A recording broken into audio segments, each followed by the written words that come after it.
ស្ត្រីម្នាក់ដែលជាជនជាតិសៀមរឿងហ្នឹងឲ្យតែរឿងណាអាក្រក់អាប្រទេសហ្នឹងគឺវាទម្លាក់មកខ្មែរយើងហើយមកខ្មែរយើងអាណាអាក្រក់ហ្នឹងអូមកខ្មែរយើងកម្ពុជាតែដល់ពេលស្រុកវានេះបើសិនជាយើងមើលនៅក្នុងកាសែតមួយនេះគេបានផ្សាយថាស្ត្រីជនជាតិថៃម្នាក់ត្រូវបានប៉ូលីសចាប់ខ្លួនបន្ទាប់ពីមានករណីលួចអីវ៉ាន់របស់គេនៅឯអាកាសយានដ្ឋានផ្សេងហើយករណីលួចនេះមិនមែនតែម្ដងទេលួចច្រើនដងហើយហើយករណីដែលលួចហ្នឹងបើយើងនិយាយទៅវាមិនមែនតែជនជាតិថៃទៅលួចរបស់គេជនជាតិចិនក៏មានលួចរបស់គេដែរនៅក្នុងប្រទេសនីមួយប៉ុន្តែអានេះឲ្យតែបន្តិចវាតម្លាក់មកគេល្អវាយកអាក្រក់វាតម្លាក់មកឯងក្នុងសារព័ត៌មានគេបានផ្សាយថាប៉ូលីសថៃបានចាប់ខ្លួនស្ត្រីជនជាតិថៃម្នាក់នៅឯក្នុងខេត្តសឹងបូរីបន្ទាប់ពីប៉ូលីសបានស៊ើបអង្កេតតាមរយៈខ្សែអាត់វីដេអូតាមកាមេរ៉ាសុវត្ថិភាពដែលគេស្គាល់ថា CCTV ភ្ជាប់ជាមួយនឹងការយករបស់គេភ្ជាប់ជាមួយនឹងការមានអីវ៉ាន់សពងសពាយករបស់គេហើយលួចរបស់គេជាបន្តបន្ទាប់នៅឯអាកាសយានដ្ឋានអន្តរជាតិនៅឯទីក្រុងបាងកកកាលពីរយៈពេលកន្លងមកការស៊ើបអង្កេតនេះគឺប៉ូលីសបានចាប់អារម្មណ៍ឬក៏បានតាមដានកាមេរ៉ាសុវត្ថិភាពនៅថ្ងៃទី21ខែឧសភាដែលមានស្ត្រីម្នាក់ដែលគេផ្ដល់មិនថាគេផ្ដល់ឈ្មោះផ្ដល់អីឲ្យគាត់មិនថាគាត់ប្តឹងប៉ូលីសដែលអ្នកស្រីហ្នឹងក៏មានឈ្មោះថាជារ៉ាផនបានប្តឹងប៉ូលីសថាកាបូបរបស់គាត់ហ្នឹងគឺត្រូវបានបាត់ហើយនៅឯអាកាសយានដ្ឋានសុវណ្ណភូមិហើយអ្នកស្រីដែលឈ្មោះថាជារ៉ាផនហ្នឹងបានប្រាប់ប៉ូលីសថាគាត់បានសម្រាកនៅឯស្ថានីយ៍អ្នកដំណើរនៅច្រកលេខ3គាត់សម្រាកប្រហែលជា10នាទីទេហើយងើបឡើងកាបូបរបស់គាត់ហ្នឹងគឺត្រូវបានគេលួចបាត់ហើយគាត់ក៏ប្តឹងទៅកាន់ប៉ូលីសហើយប៉ូលីសក៏គេបានស៊ើចមើលពីកាមេរ៉ាសុវត្ថិភាពផ្សេងក៏បានឃើញហើយគាត់ក៏បាននិយាយដែរថានៅក្នុងកាបូបរបស់គាត់ហ្នឹងគឺមាន iPhone 7 Plus មួយហើយនឹង Vanta Ray-Ban ហើយនឹងលុយមួយចំនួនទៀតមានទាំងលុយថៃលុយអារ៉ាប់លុយដុល្លារលុយច្រើនមែនទែននៅក្នុងហ្នឹងហើយបើសរុបទៅគឺគាត់បាននិយាយថាគឺគាត់បានបាត់ជាង 30,000 បាតឯណោះបើសិនជាទាំងរបស់ហ្នឹងគេសរុបជាលុយគឺ 30,000 បាតហើយខ្ញុំមិនដឹងដុល្លារប៉ុន្មានទេចាំខ្ញុំដាក់នៅនឹងថាដុល្លារវាប្រមាណ 30,000 បាតហ្នឹងប៉ូលីសបានតាមដានខ្សែអាត់វីដេអូនឹងពីវីដេអូមួយពីតំបន់មួយទៅតំបន់មួយប៉ូលីសគាត់មានសិទ្ធិដើម្បីឆែកកាមេរ៉ាសុវត្ថិភាពទាំងអស់ហ្នឹងហើយបន្ទាប់មកគេបានឃើញរូបរាងរបស់គាត់ហើយប៉ុន្តែគេអត់ទាន់បានកំណត់ថាគាត់ឈ្មោះអីទេនៅក្នុងអត្ថបទនេះគេអត់ទាន់បានផ្សាយថាគាត់ឈ្មោះអីទេហើយឥឡូវនេះគេកំពុងតែស៊ើបអង្កេតបន្ថែមទៀតករណីលួចផ្សេងពីព្រោះគាត់មិនមែនលួចតែនៅអាកាសយានដ្ឋានសវណ្ណភូមិទេសំបីតែនៅដងមឿងក៏គាត់លួចដែរហើយជនសង្ស័យហ្នឹងបានលួចកាលពីថ្ងៃទី16នោះដែរខែឧសភាហើយលួចអីវ៉ាន់របស់ជនជាតិឥណ្ឌាហ្នឹងគឺនៅថ្ងៃទី20ខែឧសភាបន្ទាប់មកក្រុមស៊ើបអង្កេតហ្នឹងក៏បានទៅដល់ខេត្តសឹងបូរីនៅពេលដែលគេមើលខ្សែអាត់វីដេអូហ្នឹងហើយគេដឹងថាគាត់ស្នាក់នៅក្នុងខេត្តសឹងបូរីហ្នឹងហើយបន្ទាប់មកប៉ូលីសបានដឹងនៅពេលដែលគេសហការគ្នាទៅវាយអាយកូមច្រើនឡើងនៅថ្ងៃទី30គឺគេបានចុះទៅដល់កន្លែងហ្នឹងហើយបានឃាត់ខ្លួនស្ត្រីហ្នឹងតែម្ដងហើយករណីលួចនេះមិនធម្មតាប្រាំងទេ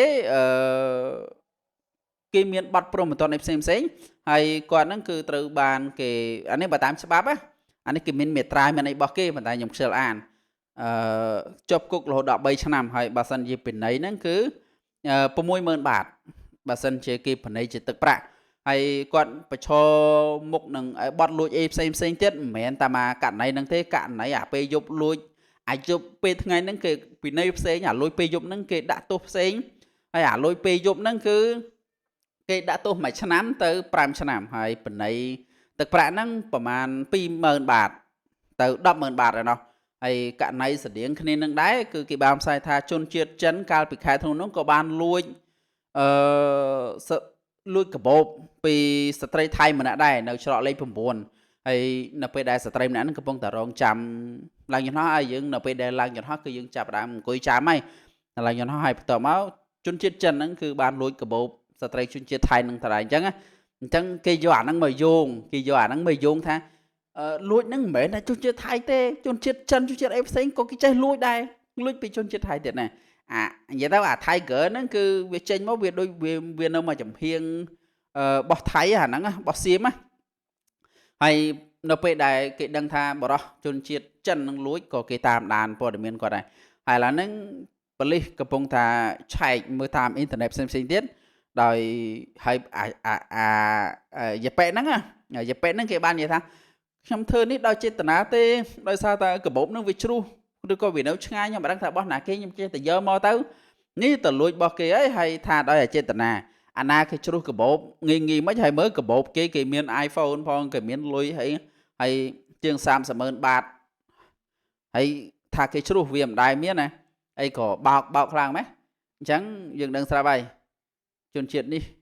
លួចសាហាវណាស់ឥឡូវគេចាប់បានណាអ្នកស្ត្រីនេះគេបិទបាំងគេទុកមុខទុកមាត់ឲ្យទៀតណាបើខ្ញុំអ្នកយកព័ត៌មានខ្ញុំគ្មានទុកមុខទុកមាត់ឲ្យខ្ញុំបង្ហាញឲ្យឃើញណាណៃហ្មងតែអានេះយើងគ្រាន់តែយើងគ្រាន់តែជាអ្នកផលិតវីដេអូធម្មតាវាមិនមែនជាអាជីពសារព័ត៌មានអីទេបើសិនជាសារព័ត៌មានគេមានវិជ្ជាជីវៈរបស់គេត្រឹមត្រូវអញ្ចឹងកុំទៅប្រឡែមប្រឡំជាមួយពួកនឹងច្រើនពេកវាមិនមែនថាស្រុកនឹងគ្មានមនុស្សល្អទេក៏មានមនុស្សល្អដែរអ្នកដែលខ្ញុំជួបនោះប៉ុន្តែ